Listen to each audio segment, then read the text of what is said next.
sambutan dari Kepala Sekolah TKI Fathahillah.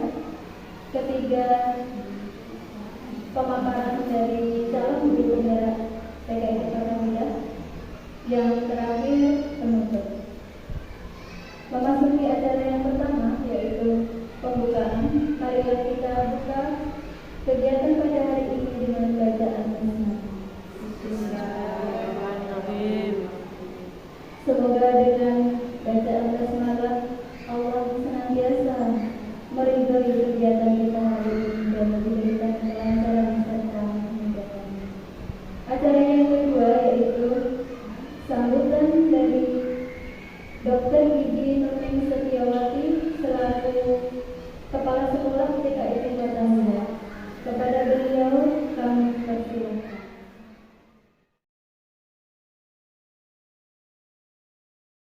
Assalamualaikum warahmatullahi wabarakatuh. Waalaikumsalam warahmatullahi wabarakatuh. Kepada yang saya hormati dan saya sayangi, guru-guru, ustadzah-ustadzah TKIT Fathahillah yang pagi ini akan mengikuti acara diseminasi menyebarkan pemahaman dan pengalaman budaya positif di TKIT Fathahillah yang nanti akan dipandu oleh guru-guru penggerak angkatan ke-9. Semoga nanti bisa berjalan dengan baik, lancar, dan bisa membuahkan hasil yang bermanfaat buat ustadzah-ustadzah semuanya. Pertama-tama marilah kita panjatkan puja-puji kehadirat Allah Subhanahu wa taala yang mana sampai saat ini kita masih diberi banyak-banyak kenikmatan kesehatan yang tiada terkira, dan tak lupa kita kirimkan salam dan sholawat kepada junjungan Nabi kita Nabi Muhammad sallallahu alaihi keluarga, sahabat, dan para pengikutnya yang sampai hari kiamat. Kami ucapkan selamat kepada guru-guru penggerak di TKIT Fathahillah ini, yang mana mungkin bisa menjadi contoh, juga bisa menjadi pemacu untuk ustadzah-ustadzah semuanya bisa mengikuti menjadi guru-guru penggerak. Monggo nanti bisa diikuti kegiatan ini sampai selesai dan semoga ini bermanfaat buat semuanya. Begitu kiranya sambutan dari saya. Wassalamualaikum warahmatullahi wabarakatuh. Waalaikumsalam warahmatullahi wabarakatuh. Jazakumullah khairan katsiran kepada Dr. Gigi Nuning yang telah memberikan sambutan pada hari ini. Para guru hebat hari ini memasuki acara yang ketiga adalah pemaparan dari calon guru penggerak di TKI Fathahillah. Kepada beliau kami persilahkan. Bismillahirrahmanirrahim. Assalamualaikum warahmatullahi wabarakatuh. Saya ucapkan terima kasih pada teman-teman semua atas kehadirannya di kegiatan kali ini. Perkenalkan, nama saya Jumiati, calon guru penggerak angkatan 9 TKIT Fathahillah Sukoharjo, Kabupaten Sukoharjo. Di sini saya akan memaparkan budaya positif yang saya terima dari kegiatan guru penggerak angkatan 9 ini. Konsep inti dari budaya positif adalah perubahan paradigma belajar, disiplin positif, motivasi perilaku manusia, kebutuhan dasar, posisi kontrol restitusi, keyakinan kelas, dan segitiga restitusi.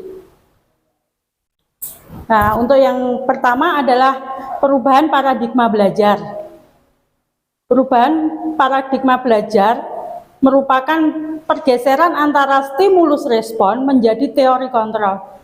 Pembelajaran dirancang berdasarkan prinsip pembelajaran yang berpihak pada murid dan berdiferensiasi, sehingga setiap murid akan belajar sesuai dengan kebutuhan dari tahap perkembangannya sesuai teori psikologi modern yang mewujudkan profil pelajar Pancasila. Dan di sini profil pelajar Pancasila yaitu berkebinekaan global, gotong royong, kreatif, bernalar kritis, mandiri, beriman, bertakwa kepada Tuhan Yang Maha Esa adalah yang pertama. Nah, di sini pada kegiatan ini kita meninjau kembali pembelajaran yang telah kita lakukan. Sudahkah menuju ke profil pelajar Pancasila? Proses pembelajaran di dalamnya terdapat interaksi yang baik antara peserta didik, peserta dan sumber belajar, dan terdapat proses perubahan perilaku yang berupa pengetahuan, sikap, dan keterampilan yang menjadi hasil latihan dan pengalaman. Pembelajaran yang bermakna akan langsung dirasakan oleh peserta didik saat belajar dengan mengaktifkan lebih banyak indera daripada hanya mendengarkan penjelasan guru. Seperti saat kita dulu, kita hanya mendengarkan guru, sekarang kita harus berpihak kepada murid. Dan pengaruh dari pembelajaran yang bermakna akan menghasilkan informasi yang lebih lama diingat oleh peserta didik. Informasi yang baru dibangun akan memudahkan proses belajar selanjutnya dan terbentuk struktur pengetahuan yang baru. Jadi di sini kita mengedepankan murid yang kreatif, mandiri, dan inovatif. Jadi enggak harus dari kita. Kan kita dulu dididik, guru-guru kita hanya mendengarkan guru. Nah, sekarang di sini murid biarlah mencari jati dirinya melalui pelajaran-pelajaran yang kita berikan. Masuk ke disiplin positif. Disiplin positif, makna dari disiplin itu sendiri adalah sesuatu yang dilakukan seseorang pada orang lain untuk mendapatkan kepatuhan. Kemudian yang dimaksud dengan disiplin positif adalah pendekatan untuk mendidik murid yang bertujuan untuk membentuk kontrol diri dan meningkatkan kepercayaan dirinya, sehingga mereka bisa berperilaku dengan pedoman kepada nilai-nilai kebajikan universal. Nilai-nilai kebajikan universal bersifat positif manusia, yaitu bersifat positif manusia merupakan tujuan mulia yang ingin dicapai oleh setiap individu, terlepas dari suku bangsa, bahasa, agama, maupun latar belakangnya. Di mana ada kemerdekaan, disitulah harus ada disiplin yang kuat. Sungguh pun disiplin itu bersifat self-discipline, yaitu kita sendiri yang mewajibkan kita dengan sekeras-kerasnya.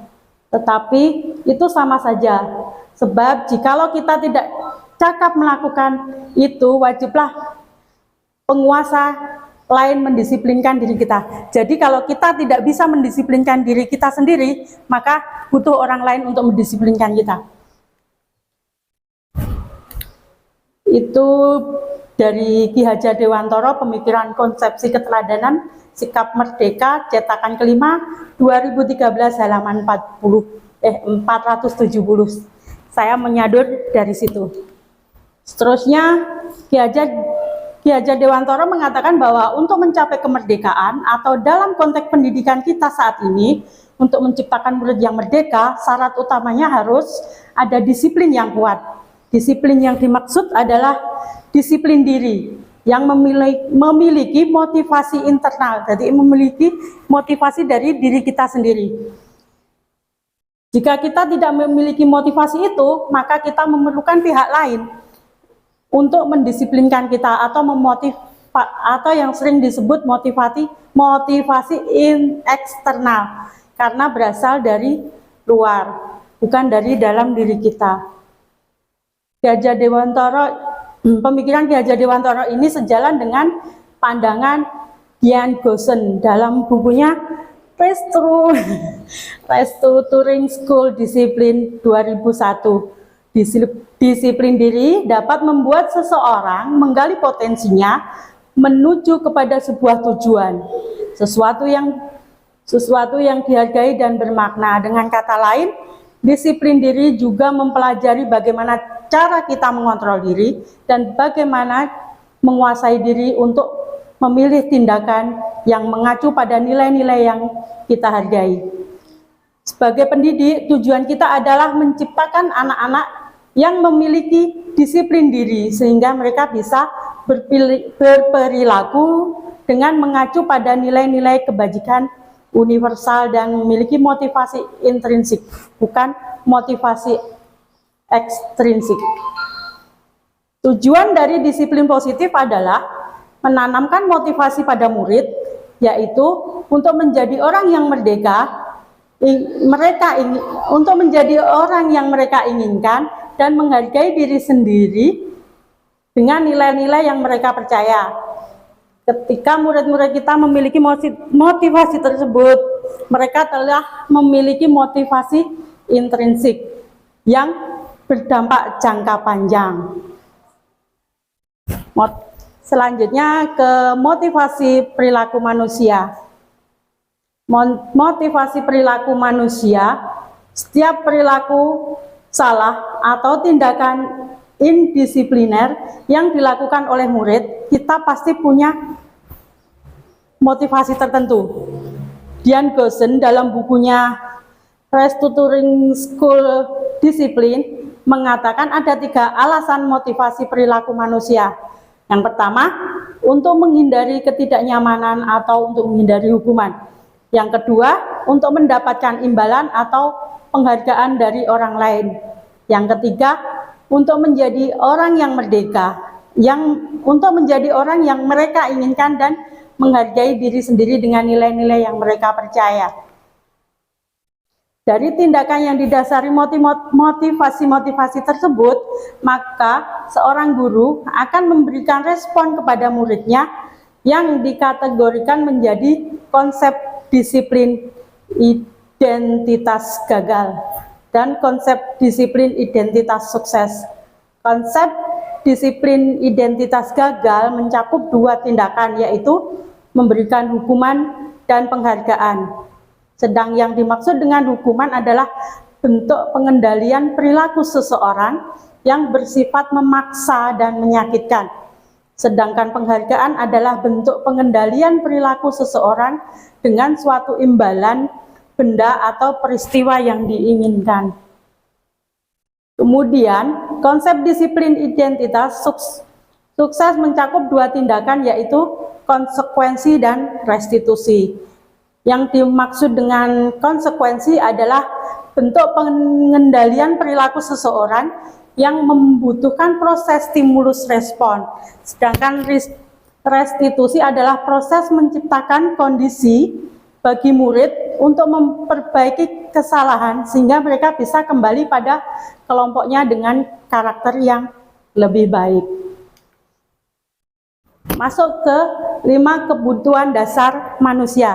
Jadi kita hidup itu memiliki kebutuhan dasar. Nah, di sini ada lingkaran kebutuhan dasar, di mana anak memerlukan diterima, disayang, memerlukan bebas, senang, bisa, dan bertahan untuk hidup. Jadi ke-5 dasar kebutuhan ini.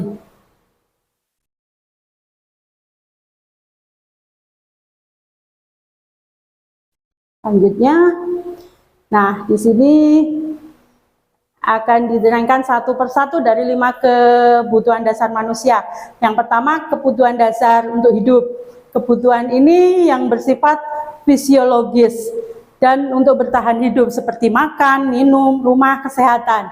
Nah, yang kedua, kebutuhan dasar kasih sayang dan diterima.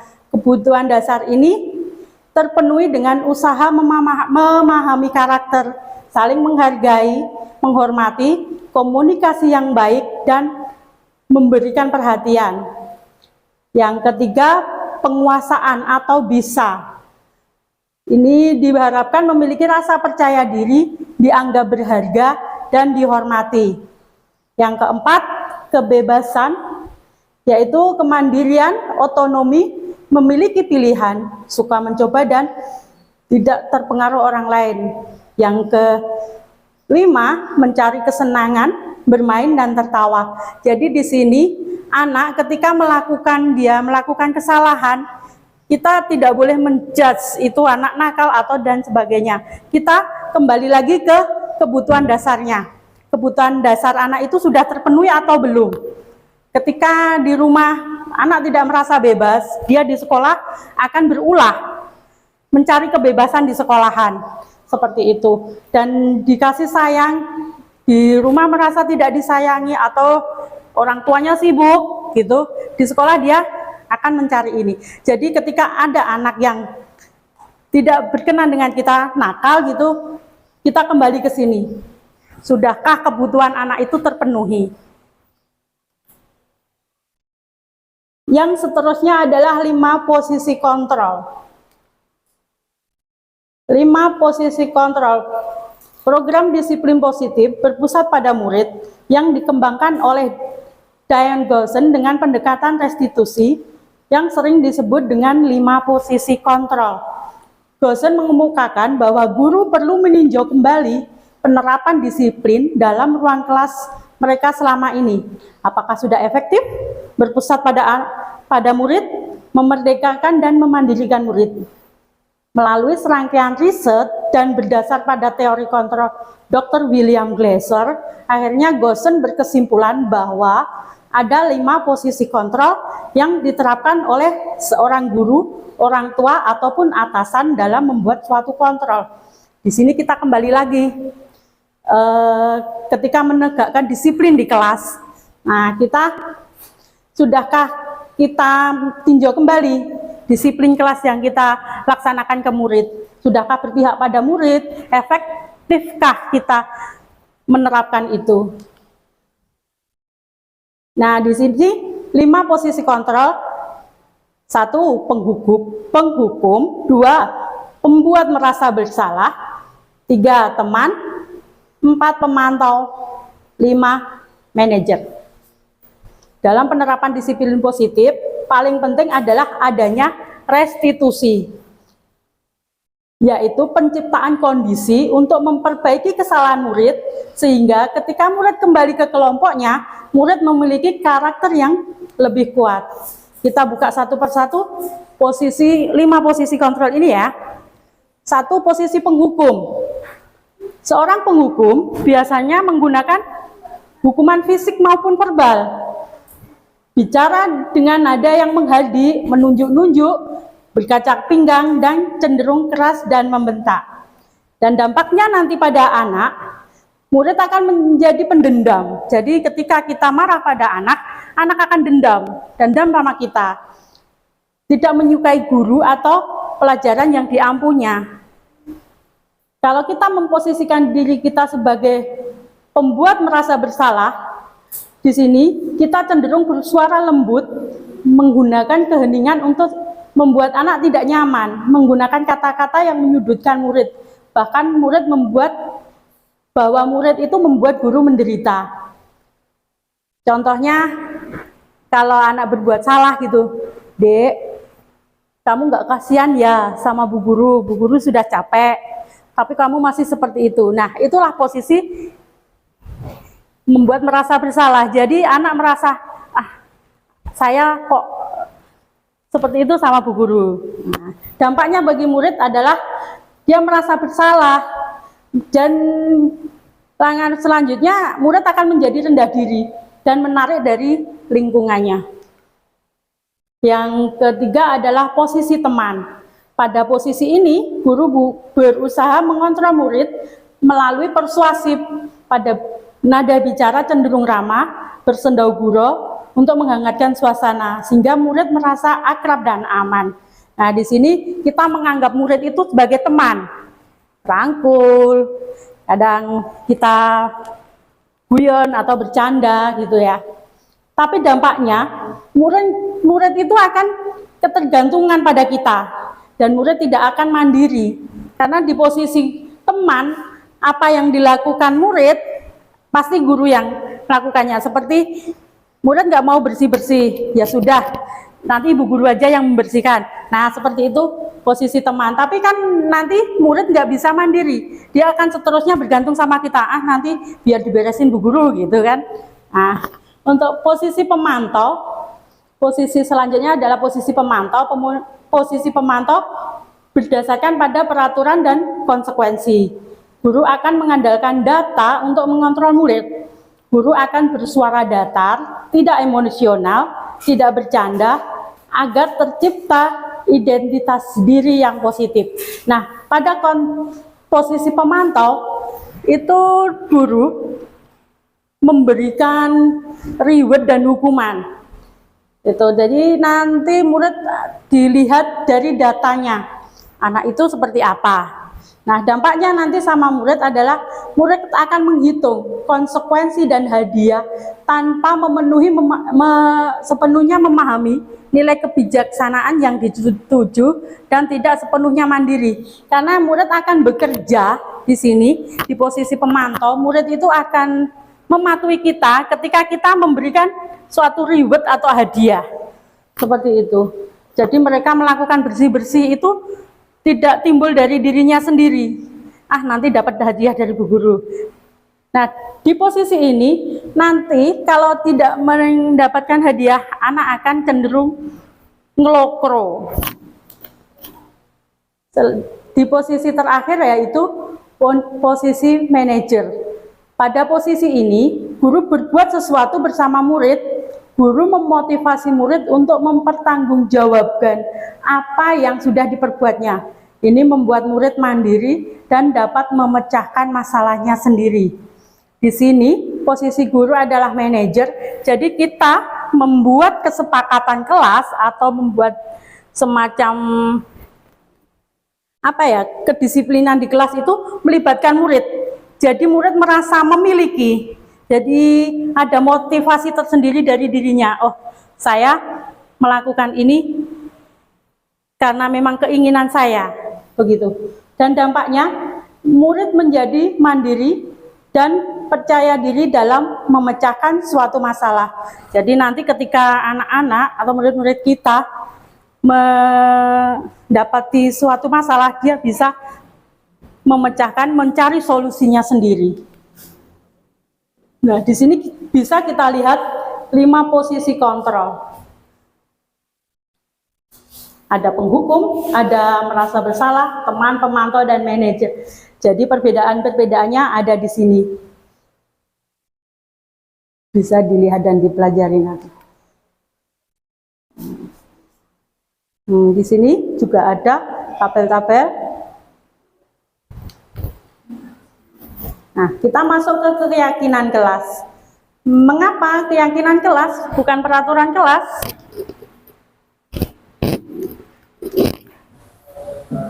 Oke, selanjutnya kita masuk ke keyakinan kelas. Keyakinan kelas merupakan metode untuk menimbulkan kembali disiplin positif yang didasari oleh motivasi dari dalam diri.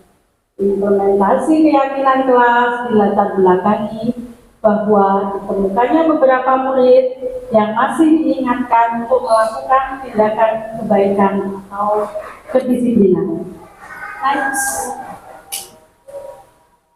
Pembentukan keyakinan kelas itu bersifat abstrak,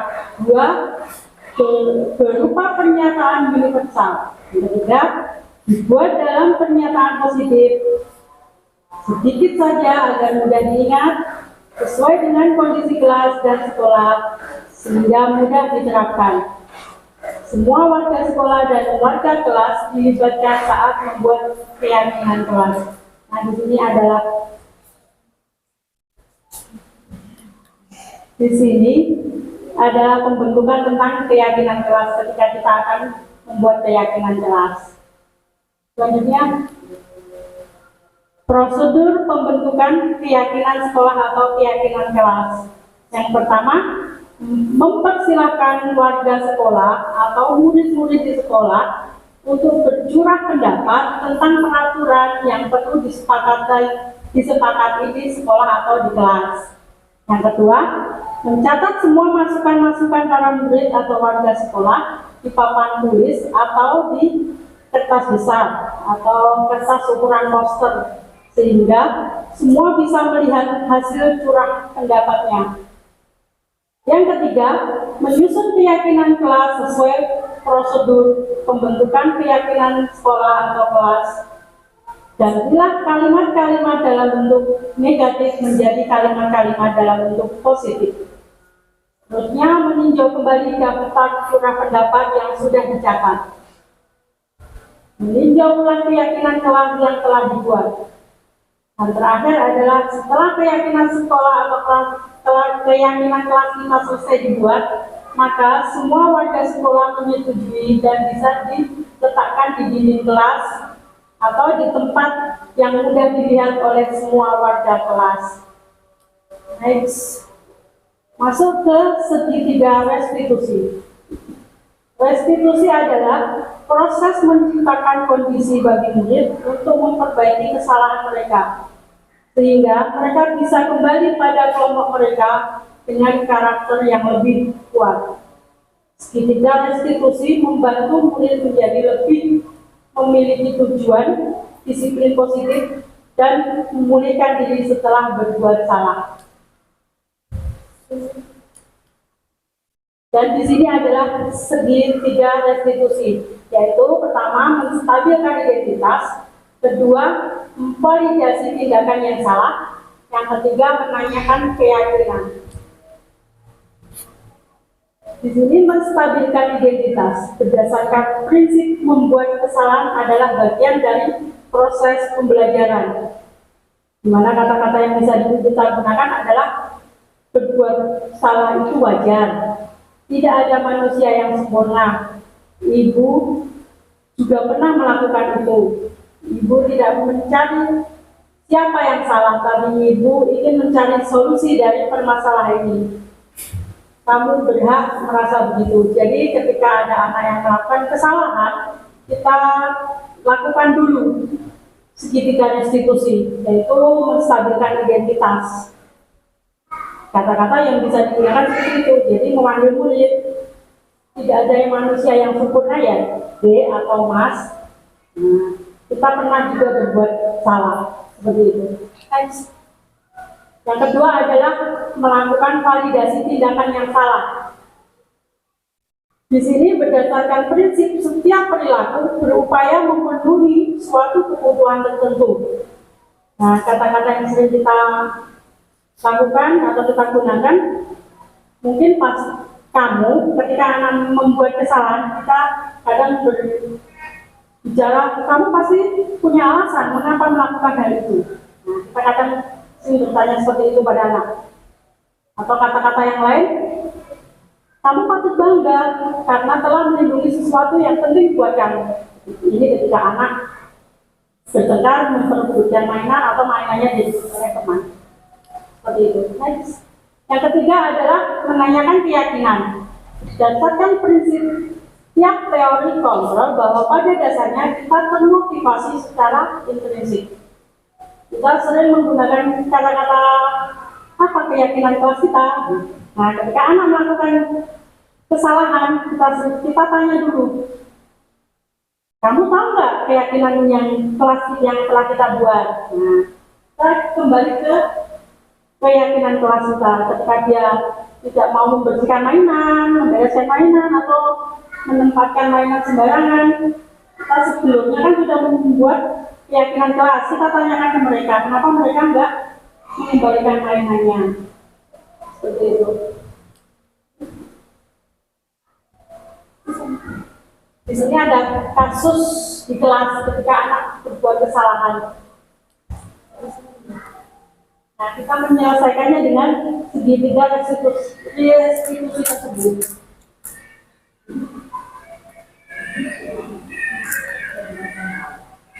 Nah, kita ngajak murid bicara, menanyakan. Salah satu contohnya Mas Gibran.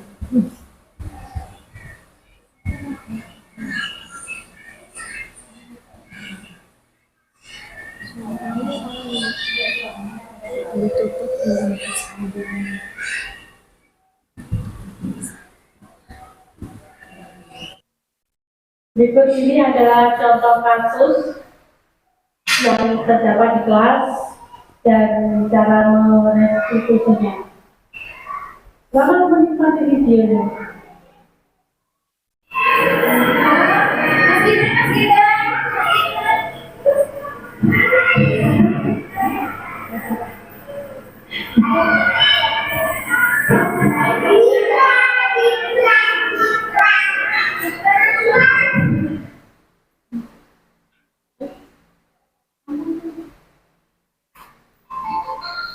Dan ini masih tetap sampai selesai kasusnya.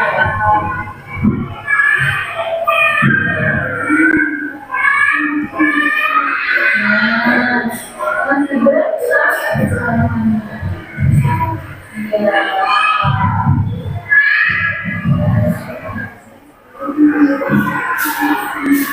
Kenapa masih belum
Itulah contoh kasus dan bagaimana saya menggunakan di 3 restitusi yang bisa kita terapkan di kelas kita nantinya. Akhirnya, dalam penerapan program disiplin positif, sebenarnya guru memiliki standar kepribadian yang profesional dan sosial yang baik, maka guru mampu merefleksikan dirinya dalam posisi kontrol saat ini. Bagaimana perjalanan dirinya menjadi among atau manajer yang menuntut murid-muridnya menjadi insan yang mandiri, vertikal, dan bertanggung jawab sesuai standar nasional pendidikan. Nice. Demikian pemaparan yang bisa saya sampaikan. Ada kurang dan lebihnya saya terima kasih dan mohon maaf yang sebesar-besarnya. Terima kasih. Wassalamualaikum warahmatullahi wabarakatuh. Alhamdulillahirrahmanirrahim. Acara demi acara telah kita lewati bersama, dan semoga ilmu yang kami sampaikan, kami bagikan bermanfaat bagi kita semua dan untuk kemajuan dan peningkatan diri PKI Fathahillah. Memasuki acara yang terakhir yaitu penutup. Marilah kita tutup kegiatan pada hari ini dengan bacaan hamdalah. Alhamdulillahirabbil alamin.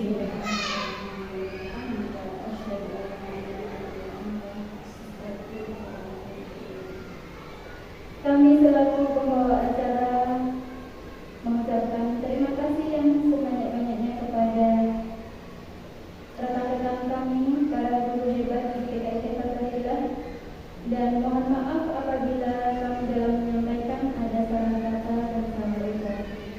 Dari kami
Yang ini tadi, sudah menandakan disiplin waktu, datang tepat waktu, keluar masuk sesuai waktunya.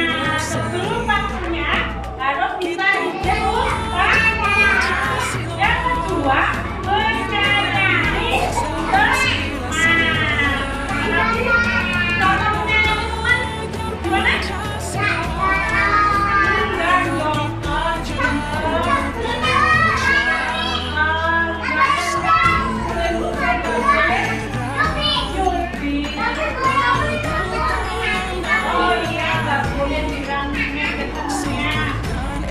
Yang ketiga, menghormati usia. Tadi kalau sudah bicara, tidak boleh kalau mau usul akan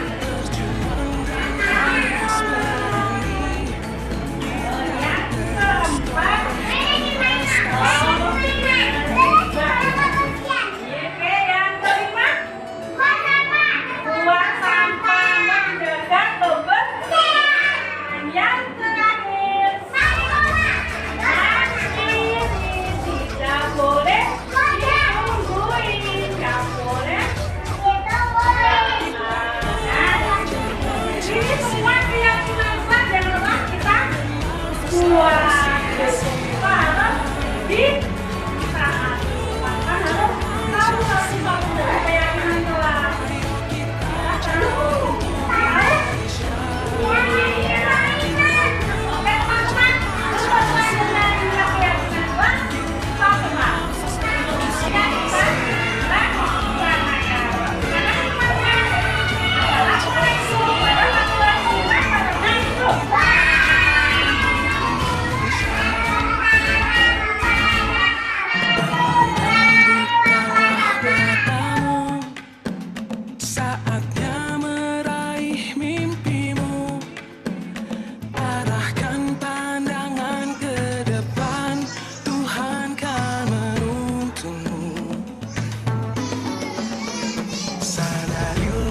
Masa berganti, tantangan kan kita hadapi, bergandeng tangan untuk negeri, era kita menanti berseri, kita belajar Pancasila.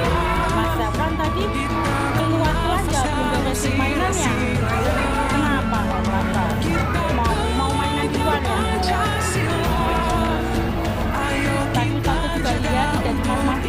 Yang kelas adalah masih ada temennya.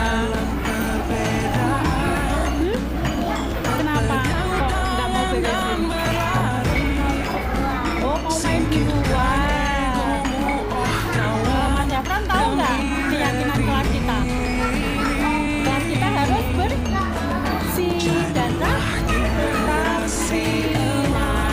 biar kelas kita bersih dan rapi, mainan harus dikembalikan lagi ke tempatnya.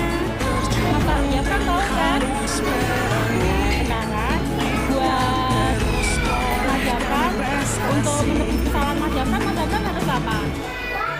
Beresin mainannya.